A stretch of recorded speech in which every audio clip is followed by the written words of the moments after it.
So now as come to the moment of introducing Magnus McFarlane-Barrow, I want to first deal with the blue mug who's here. And I'm trying to decide who to give it to at the head table. So, you know, the governor's here, and he's the governor, and, you know, our first citizen, and Governor Ray's here, work with him, and that. So, and Lucille, you're here, and that. Craig's the sponsor, and that. But Barbie, I want you to have that mug, and yeah. So just slide it over to her. So a little birthday present to take, and the birthday present is Magnus, that we will provide a $1,000 donation to Mary's Meals in Barbie's honor, and that as a way to thank you and thank her for all that you do on that. So.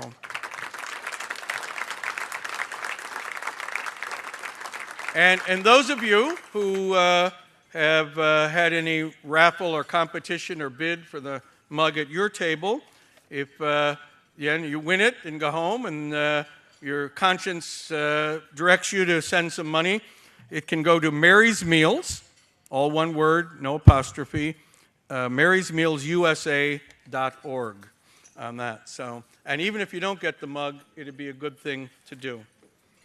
So I met Magnus McFarlane-Barrow last year.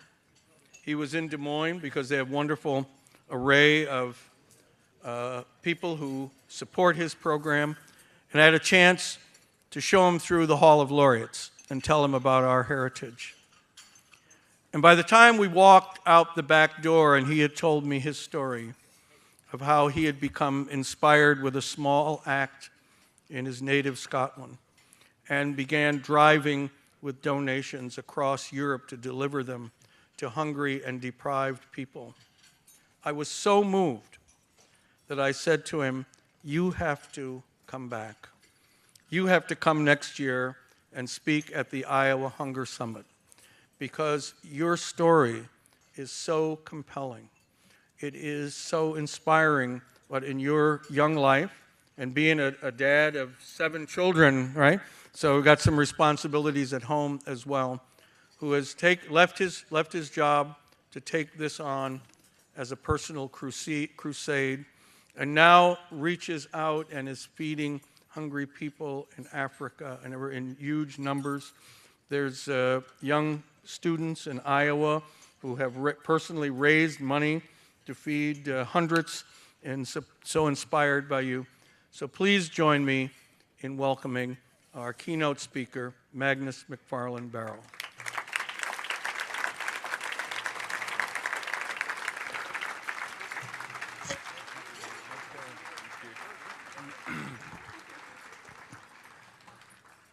Good afternoon, ladies and gentlemen.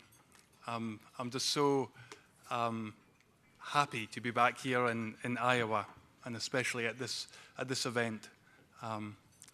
With this work, I get to travel to many different countries and talk to people about the work of Mary's Meals, and I never cease to be amazed by the way people respond with such kindness, and in so many different ways people support the work. But I can really say in all sincerity that I've never experienced anything like the kindness and the way that Mary's Meals has been received here in Iowa these last few years. I first came here in 2010 to speak at the Christ Our Life conference, and I was amazed just to see what happened after that, with lots of people going away and starting to fundraise in their schools and their churches and so on. And I've already found this morning very inspiring, not just the incredible, inspiring individuals that we've heard about, but also just meeting so many young people that have come along to this event. I was really moved this morning to meet so many children who've traveled big distances to be here, and I find them inspiring. And I just want to thank all of you young people especially for having it in your hearts to get involved in these issues and for realizing that you personally can do something to help. I would like to... I would like to say, as a Christian, that the work of Mary's Meals began in prayer, that I had some inspiration while I was on my knees. But the truth is, and some of you know this here, so I can't get away with telling any other story, the truth is that this work really began over a pint of beer in my local pub in Scotland. It was 1992, and I was in my local pub with my brother. And that particular evening, we'd watched a news bulletin about the war in Bosnia that was at its height at that time. And we just started saying to each other, wouldn't it be wonderful if we could just do one small thing to help the people who are suffering there? And before long, we launched a little appeal. We just asked people we knew to give us food and clothing and so on. And we loaded it into a small truck. And we were both fish farmers, salmon farmers. And we both took 1 week's vacation from our work, and we drove these things to Bosnia, and we delivered them to some refugees there. And I came home thinking that I'd done my good deed and that it would be back to work as normal. But God had a completely different plan, because by the time I got home, there were literally mountains of food parcels and clothing and things that people were donating from all over Scotland. So I thought about it and prayed about it and decided to give up my job on the salmon farm, and I sold my house, and somebody gave me a small truck. And I just began driving that back and forth for the next 2 or 3 years to Bosnia during the war. And that was a very blessed time for me personally in lots of ways. I learned many things. I was also blessed because I met my wife doing that work. She was a nurse who gave up her job also to help the people in Bosnia. And it turned out she was a much better truck driver than me. But and as the years went by, beyond that initial effort to help the people in Bosnia, we began being invited to other countries to help. So Romania, for example, we began working there. And in Romania, we were in this hospital where we met children who were they were HIV positive and they'd been abandoned, and they faced the rest of their lives in these hospital wards where they'd been abandoned in every sense of the word. There were children there who were 10, 11 years old who couldn't walk because nobody had ever lifted them out of their cots for long enough for them to learn how to walk. And we built homes and we took all those children out of there. And I remember some of the doctors in that hospital saying to me, you know, I don't know why you're bothering with those children. They will have died before you even finish building those homes of yours. And so here we are all these years later, and most of those young children are now young adults. I went back for the weddings of 3 of those girls last summer. One of them's just had her first child. And just that project alone taught me so much about how love really can transform things, even those situations that seem apparently hopeless. And it encouraged me to go on. And we did go on, and we began working in many different countries. And then the work of Mary's Meals that we've become known for was born in 2002. 2002 was a terrible famine year across southern Africa, and Malawi was one of the worst affected countries. And that year we began doing emergency feeding work there, taking food into villages where people were literally starving. And during the course of that work, I met this family, and they lived in a small mud brick house in this particular village. And the father of the family had died. He died about 1 year previously. And the mother, who was called Emma, was now dying as well when I met her. And she was lying on her floor, and she had her 6 children around her. And Emma said to me something like, you know, there's nothing left for me now except to pray that somebody will take in my children when I die.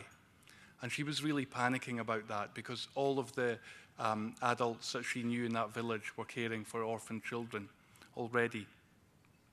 And then I started talking to her oldest child beside her. He was called Edward, and Edward was about 14 years of age. And at one point in the conversation, I said to him, maybe like you'd say to any young person you meet for the first time, I said, Edward, what are your hopes? What are your ambitions in life? And he looked at me and he said, "I'd like to have enough food to eat, and I would like to be able to go to school one day." And that was it. That was the extent of Edward's ambition at 14 years of age. And that was something that we encountered over and over again working in the world's poorest communities. We continually met children who weren't going to school because they were hungry. They were out begging on the streets. They were working in the garbage to find things that they could sell for recycling. They were working in the fields with their parents. They were just doing whatever it takes to put the next meal on the table, and therefore they miss out on their education. And at the same time, as we all know, the key to lifting the world's poorest communities out of poverty is a basic education for all. So that encounter with that family that I just described, and many meetings like that over the years, really concentrated our minds on the idea of linking the provision of food to education. And it led to the birth of Mary's Meals that same year, 2002. And the way we began Mary's Meals, I think, has been really crucial to why it's worked so well. The first thing we did was we had a meeting in a village in Malawi, and we said to the people that came, "Look, we've got this idea where we would like to start providing meals in your local school, but we'll only do that if you believe in it. And more than that, we'll only do it if you want to own this project more than we ever can from outside." And specifically, we invited them, if they believed in it, to volunteer their time to do the cooking and the serving of those meals. And immediately the people at that meeting said, "Yes, this is what we want for our children." And they began organizing rotas to volunteer and to provide the meals. So we began with maybe about 200 children in that first small school. And almost immediately we could see this wasn't just a nice idea. It was something that was really going to work, because almost immediately children who'd never been to school before began coming because they knew that they would get one good meal, or their parents began sending children they hadn't sent to school before because they knew their children would be fed that day. And very quickly the next village came to us and said, "Can we have Mary's Meals too, please?" And we said yes. And so it went on and on, to the point today where we're feeding over 600,000 children every day just in Malawi. It's over 20% of the primary school population there. In every school that we take Mary's Meals to, we see the same things happen. We see more children come to school. We see that attendance rates improve. We see that academic performance improve. Children start passing exams because they come to school every day. And we see their health improve. And it's wonderful at this stage in Malawi to see the government of that country start providing school meals itself for the first time, because of what it's witnessed happen through Mary's Meals and others who are providing meals in Malawi. And the work grew very quickly beyond Malawi. We're providing meals in 16 different countries around the world, many other African countries. For example, in Liberia, we're busy trying to expand our program there very rapidly. In Liberia, just less than 50% of children of primary school age go to school. They have a huge problem there post-war in terms of getting children back into school, and huge issues around hunger with children as well. So recently, when we've started Mary's Meals in new schools in Liberia over the last few months, we've seen that on average enrollment in those schools increases by 40%. So the impact of Mary's Meals there is very, very dramatic indeed. We're also providing daily meals in communities in Haiti. We provide meals for Dalit children in north of India. They are mainly children who are working children, again working in the garbage all day. And we say to them, if you just come away from your work for 3 hours, we'll give you one good meal. And we set up these little non-formal schools where maybe 50 or 60 children gather at a time. It could be under a tree in the village or on a railway platform, or just wherever we can find a safe place for those children. And it's so wonderful at this stage to travel to some of those countries that I'm talking about and meet young people who are now going on to completely different lives, who tell me that they never would have been able to go to school at all if it hadn't been for the meals. There's a young man I know in Haiti called James. And the day I first met him, he was just celebrating. He was full of joy. He was really excited to tell me that he had just received an offer of a place in college in Haiti. And he told me he was going to study agriculture, and that his one desire was to help the people of Haiti grow their own food so that they would no longer be dependent on aid. And for me, that young man and so many other young people I meet like that are ultimately what Mary's Meals is all about, because it's young people like him and others who are going to set their communities, their nations free from poverty, much more than we ever can from the outside. But at the same time, what we're doing, just this simple little thing we're doing, providing one meal every day, is really crucial. It is really making the difference in their lives. And you know, while ultimately it's about those young people going on to other things in life, at the same time, every day Mary's Meals is just simply saving lives.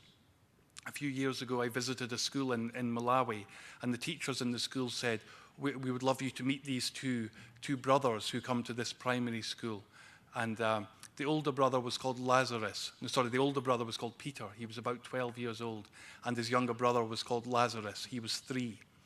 And the teachers explained to me that they'd noticed that the older brother, Peter, he'd begun coming to school late every morning. And they were surprised, because before that he'd been very punctual. So they investigated at home to see what was happening. And they discovered that Peter's parents had died. His father had died some time before, and now his mother had died. And Peter had become the head of his household at 12 years old, looking after his 3-year-old brother. And not surprisingly, before long, his younger brother Lazarus got sick, probably just because he didn't have enough food at home.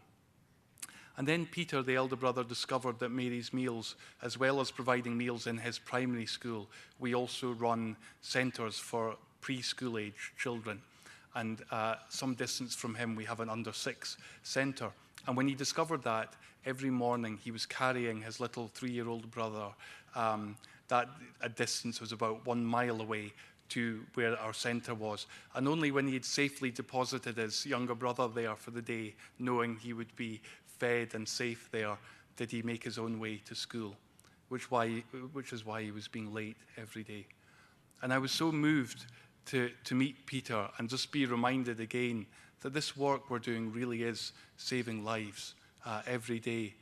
And also to be reminded again about, because I think there's a danger sometimes in doing this kind of work, this work like Mary's Meals, that we could start to think those of us in the developed countries are the givers, and people in places like Africa or India are just passive receivers. It's not that at all with Mary's Meals. It's about a whole lot of us walking together with that same simple goal that the hungry child is fed every day. You know, whether it be those of us who can make small donations to buy the food, or whether we're the people in Malawi that get up at 4 o'clock in the morning to cook the porridge. We all have that same goal, and we're all contributing what we can. When Mary's Meals first began, and I would be invited to give talks about it, I would often say that our vision for Mary's Meals is that every child in the world receives at least one good meal every day in their place of education. And I know sometimes when I would say that at first, people would look at me like I was mad, like we were insane to have such a grand ambition. But I have to say, the more this goes on, and the more I see the way people respond to Mary's Meals and support it, and the way I see that it transforms lives, the more I believe that really is possible.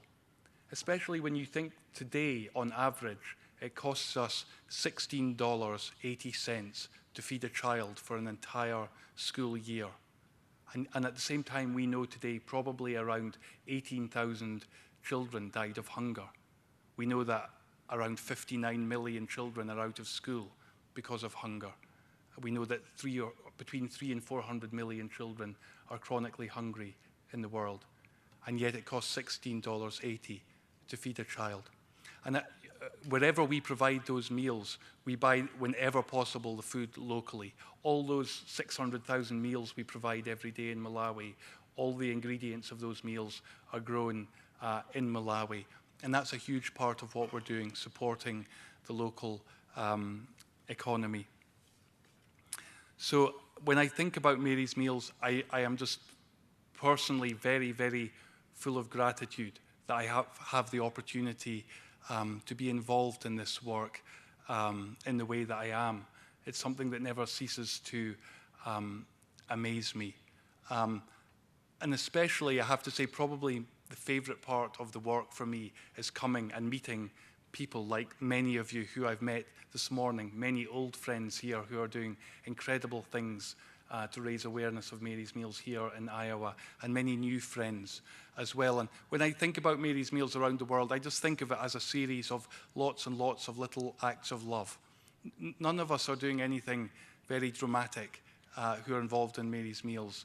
There are just lots of us doing small things. And when you put all those small things together, we're creating something that really is starting to change the world. So we're nearly feeding 800,000 children a day now globally, and every week we're seeing that number grow, thank God.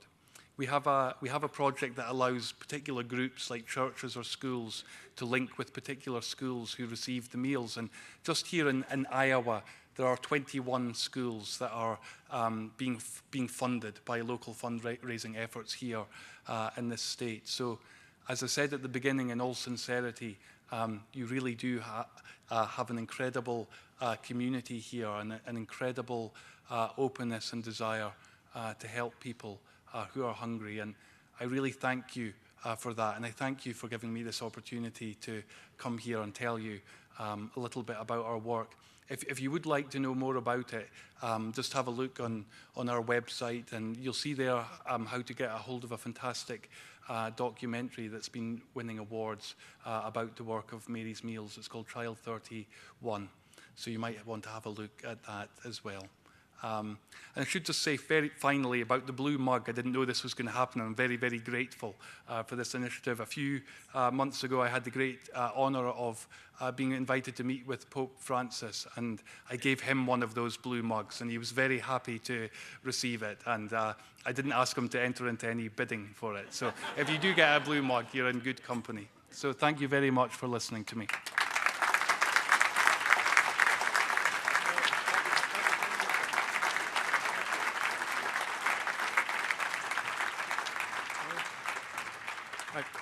I told you he was an inspiring man, and he has that ability to tell you about individuals. But let me put it in grand numbers. He's currently feeding 792,621 children. He's received the CNN Hero Award, the Order of the British Empire, and the Ahmadiyya Muslim Prize for the advancement of peace, just on that. So, on that. So it was an amazing journey with just that one decision, Magnus. Changed your life, and now you're changing the lives of so many children. So I want to let everyone know, first of all, on your table, there's some sheets that tell you about the hunger directory, and so take those and sign up. And also, sheets that talk about the programs that this afternoon that start right away. The one that really sounds interesting is Africa's Big Five versus the Real Big Five, and crocodiles in the soup. So I'm inclined. Anyway, Governor Branstad, Governor Ray, Lieutenant Governor Reynolds, everyone, thank you so much for being here for the Iowa Hunger Summit, and we look forward to having you back next year.